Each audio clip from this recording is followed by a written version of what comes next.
The Washington Commanders have started off the season 2-0 with a win against the Denver Broncos, and this drops Sean Payton's team to 0-2. Now, in the first half, they looked great. They were up 21-3, really utilizing that Russell Wilson moonball game that we knew and loved when he played for Seattle. Connected with Mims for a couple of deep passes and really in command of that offense. Looked like what we used to see out of him in Seattle. But remember, when you get those 15-20 scripted plays, the rest of the game comes on quarterback play, not just coaching. And that's when Russell and the offense kind of turned back into a pumpkin. After the 21-3 start, they only scored 12 points the rest of the game. A lot of missed opportunities and also turnovers. There was a Russell Wilson turnover, and then defensively, they're just not looking like a good unit.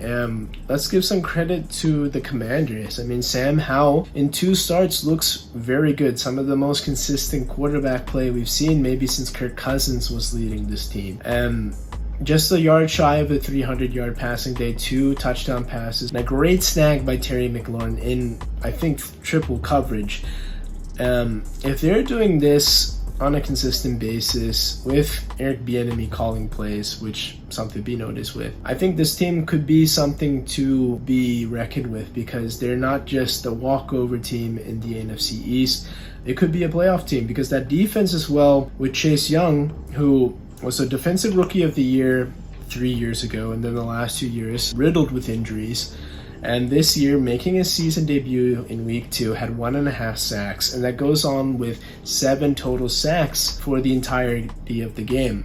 Montez Sweat, 1.5 sacks, and then Deron Payne as well. Those 2 guys have held down the fort in Chase Young's absence. And if you have 3 pass rushers that are in that 7 to 8 sack range for the yearly output, that's a pretty good D-line right there. I mean, Deron Payne already been a Pro Bowler, and Montez Sweat has been on the fringe of that as well, flirting with a couple of 10-sack seasons. But we'll see if they continue this, but I'm very impressed with what I see out of Washington right now. Now, they almost gave away this game.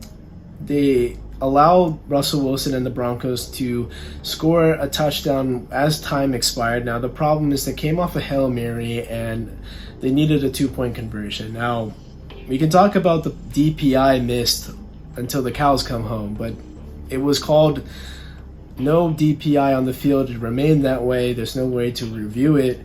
And the Commanders walk away 2-0, a tough win on the road, off to a great start. Now, next week they play the Buffalo Bills. That's a prove-it game. That's a highly potent offense that responded, beat up on the Vegas Raiders this week. They'll have a pretty big test against the Bills. I'm excited to see how they match up, if this front can get home and force mistakes out of Josh Allen next week. For the Broncos, I think this team is in for a long season. I hate to say it, but Sean Payton may not have the patience to deal with Russell Wilson's regression.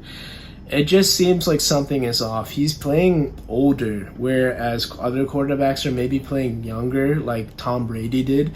It's just not looking good. Outside of those scripted plays that I talked about, there was just too many times that it took too long for plays to develop. Not a lot of consistency and decisiveness with the ball.